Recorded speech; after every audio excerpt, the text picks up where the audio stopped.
We are talking about how to choose your remote therapeutic monitoring software wisely.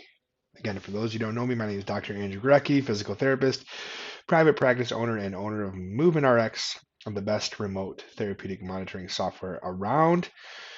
All right, so Medicare says we must, first of all, we must be FDA approved. The device you select, and there's a lot of them. There's HEP platforms that have turned on these RTM capabilities everywhere. And so you got to make sure that they're FDA approved. Well, what does that mean? Well, so the FDA says that it has to be a software as a medical device, but it's not a hardware device. So it's not like a wearable. And the FDA also says that you don't have to get the company doesn't have to get a piece of paper that says, you've been blessed, this is approved. It just has to meet the definition that the FDA sets forth. So the FDA says a software as a medical device, an app on a mobile device, a software program that is, designed to help the patient meet their goals, assist them in their care. So that's number one. It has to be FDA approved. Then we get into, are these devices app-based or browser-based? And some are both. But let's talk about the pros and cons of an app-based HEP/RTM platform. Well, we have recent research that shows actually that an app-based platform has higher compliance from a patient's perspective. The whole name of the game here is to try to increase patient compliance. So right away, the app wins. An app-based system wins because it's going to be better for the patient. It's more convenient for the patient, so it makes sense that there would be higher compliance. Also, with an app-based platform, there's more data that can be tracked. So we need to make sure that we are having data transmission. In fact, the code 9877 requires at least 16 days of data transmission in a month. So the more data we can get, the better, especially if that data is going to actually help you as a therapist, improve the patient's experience and get them better outcomes faster. So, in the app, for example, you can track steps, length of strides. The phone has an accelerometer, so you can track, how many stairs they do in a day, their stride lengths, the speed of walking.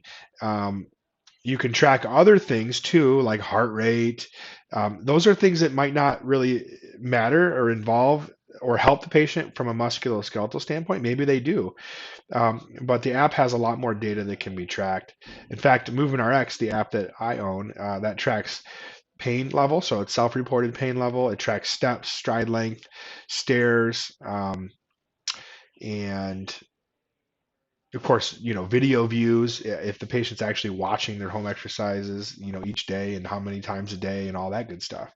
So some of the negative parts or the cons of an app-based software is that you're going to have a higher chance of compatibility problems because there are so many unique devices. You might meet the patient that has like an iPhone 4 versus somebody who has an iPhone 14 or, an Android or, different, an iPad or a tablet. So there's a higher chance for compatibility problems when you're using an app. And then it requires some knowledge. Like from the patient's perspective, the user has to kind of know how to use it, like download an app and log in and what's their iTunes password and all those things.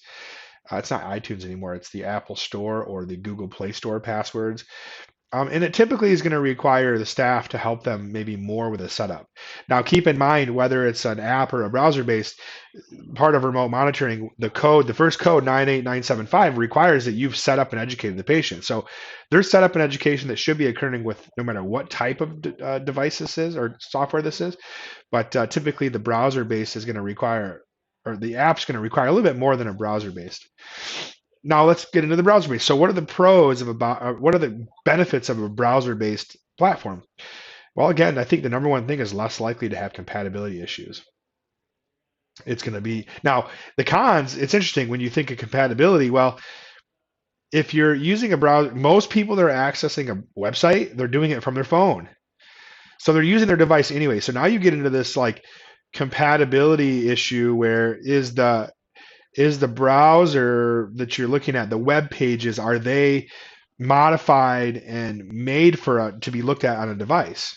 So that's a question you'd want to ask, right? Is it compatible for, that situation? Typically, a browser-based platform isn't sharing data all the time, like an app with a phone. You can get data all the time.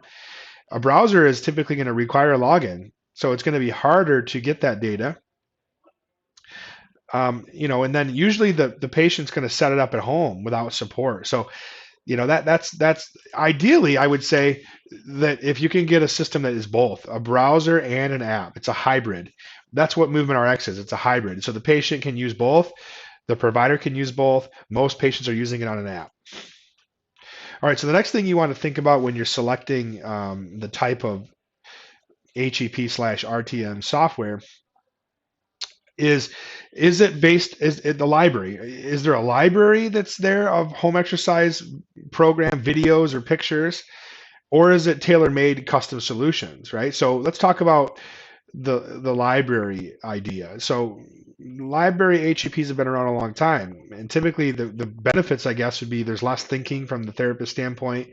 You can create groups of exercises or protocols that you kind of give to everybody, and it's got a consistent look. Typically, they're going to be like high definition, well-produced videos of somebody that's not in your clinic. There's usually thousands of them that you can select from. Now, the cons would be that, first of all, I'm not a huge fan of libraries. So I think it's hard when you're looking through 10,000 videos to find what you're looking for. And then when you do find what you're looking for, it's typically not exactly what you want the patient to do. I would call it cookie cutter, protocol based, doesn't involve the patient. So there's huge power. There's huge benefit in involving the patient in the creation of something, right? And so, I think I lean towards the custom tailor-made solutions. But let's talk about those. So, what are the pros of that? Well, you're going to get higher compliance rates. You're going to involve the patient more. It's exactly what you want them to do. They can hear your words and see the visual. So, audio visual, it's going to be very powerful. And it's faster. We've timed it. So, it's a lot easier to make a video on the spot with someone's phone or a device than it is to go to your computer, search through 10,000 videos, find something that's close to what you want. I can't think of any cons of a custom HEP program. It's just my personal opinion. I sat here for 15 minutes. I couldn't think of any. Now, ideally, you want to have both, right? That's what MovementRx is. It has a custom opportunity where you can take every single video can be custom right on the spot with the patient and you, or there's also a library feature. We also have a third option where you can make your own library over time with those custom videos that you've created. All right, so the next thing you want to think about is integrations and compatibility. So what would you want to integrate with? Well, I can tell you that it would be a benefit if the EMR system that you have, your health record, your electronic health record or electronic medical record, has an integration where when you add a patient to it, it then sends that patient's information to the HEP/RTM platform. That's a great benefit. So there's no manually entering the patient's information. That's great, and a lot of them have that. The more important one that I think that I haven't seen yet would be on the back end. So at the end of the month, there are all these codes that have been generated that need to be billed. And typically you have to manually export those codes and then put them into your EMR system, typically by creating like a visit, schedule a visit, open the visit, clear the SOAP note information out, put the codes in and submit it, sign it. Nobody has that yet. To disregard my messages here. Sorry about that. So yeah, you can ask them. They all say they're integrated, right? I'll tell you that right now. They all say, oh, we're integrated. Well, they're integrated. Typically, it's on the front end. So, great. There's an API where it can you add a patient, it sends it to the HEP platform. Cool. That's not that beneficial. It's not that hard to, go into MovementRx, for example, and just type in patient name, email, phone number. That's all you need. It's easy. Oh my gosh, I'm sorry. All right, so the devices. Integration compatibility, we want to start thinking about, oh my gosh, I'm so sorry. So you want to think about, what devices are required for your providers to use, right? So some of them require, if they're browser-based, it's just a desktop. If it's Apple-based or Android-based, you got to know what is it that we need to use. MovementRx, we are compatible with an Apple or an Android device, but it is a device. So the therapist could use their phone. We have iPads for our entire team. They use that. We actually have one per 4 providers. But you want to know what is it that they need to use, and then what is it required for the patient to use? Is it their own device? Do they have to use a desktop? You know, all those things are really good questions. You want to know the security and the data privacy. So HIPAA compliance, right? What kind of patient health information is stored in this thing? And then what levels of security are there? Have they done something called a pen test, which means that, a third party company comes in and basically tries to hack the system, and they should have a report that shows like how secure they are. We do that at MovementRx. You want to know what the pricing model is. Oops. Oh shoot, I'm so sorry. I'm a real person. This is a typo, but we'll talk about it anyways. So pricing models, typically you're going to see pricing models that range from, you can do it on your own, right? You do all the monitoring. They just give the software for anywhere from $1 to $15 a patient per month. I've seen that. You're going to also see companies like MovementRx, my company, where we do the monitoring for you, and we do a revenue sharing model. So we split revenue. So you want to ask about the pricing model. You want to test it. So you want to know what the user interface is. Like, I would never sign up for something unless I sampled it. So, is it designed for an 80-year-old or a 25-year-old? So you want to test it as a patient. You want to be a fake patient. You want to be a provider on there. So does it require a lot of usernames and passwords to get through multiple layers, or is it like a one-click Amazon purchase? MovementRx is a one-click login, and it stays logged in on their phone all the time. So you got to look at that, like, how easy is it for the patient to use? If it's not easy, then they're not going to use it, right? And then really the name of the game here is all about engagement, right? So you need to have, this whole thing is to increase patient engagement. So what are the features in the HEP/RTM platform that are going to increase engagement? Are there push notifications? Are there text messages? Are there chatting features where the remote provider can talk with the patient? Are there goals that are set up? Streaks for like participation, rewards. So MovementRx has all these things. We have, the patient, if we say do the exercise 3 times a day, once they get to 3 video views, the confetti goes off from their screen.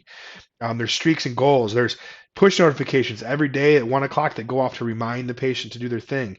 They can chat with us back and forth anytime. And then we have, is there proof of engagement? So we have reports that can show, these are the patients that are not being monitored. These are the ones that are being monitored. And look at the difference in engagement over time. So those are some things you want to think about. Hopefully this helped, and you can make the best decision possible when looking to get a RTM software.